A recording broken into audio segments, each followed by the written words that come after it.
দেখতে পেয়েছি ৭১-এর চিহ্নিত একজন রাজাকার এটিএম আজহারকে তাকে মুক্তি দেওয়া হয়েছে এবং তাকে দায় মুক্তি দেওয়া হয়েছে।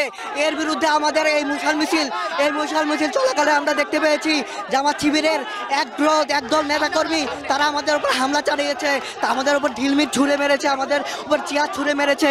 তারা তাদের যে সন্ত্রাসী চেহারা সে চেহারা দেখানোর চেষ্টা করছে। আমরা এর বিরুদ্ধে প্রতিবাদ জানাই।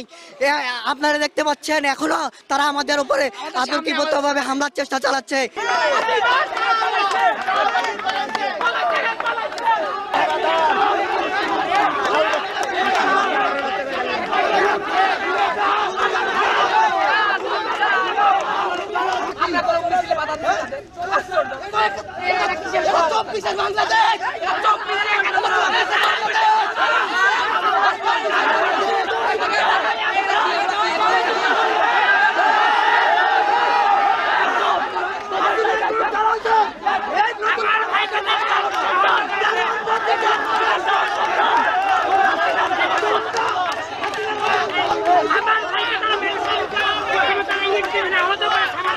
শাহবাগের যারা হচ্ছে আমাদের ফ্যাসিবাদ কায়েম করেছে তাদের এগেইনস্টে তাদের বিচারের দাবিতে আমরা আজকে বিক্ষোভ মিছিলের ডাক দিয়েছিলাম।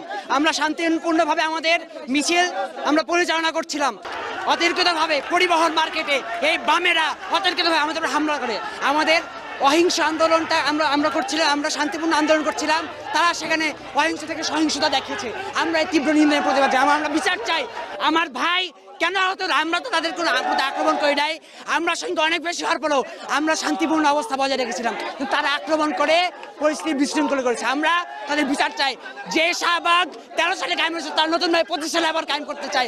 আমরা বলতে নতুন বাংলাদেশের সম্ভব নয়। এবং আমার ভাইদের যে আক্রমণ করা হয়েছে, আমার ভাইকে যে মারা হয়েছে, আমরা এই সুষ্ঠু বিচার চাই এবং চাবো আজীবনের জন্য এই ক্যাম্পাস থেকে বামদের রাজনীতি নিষিদ্ধ করা।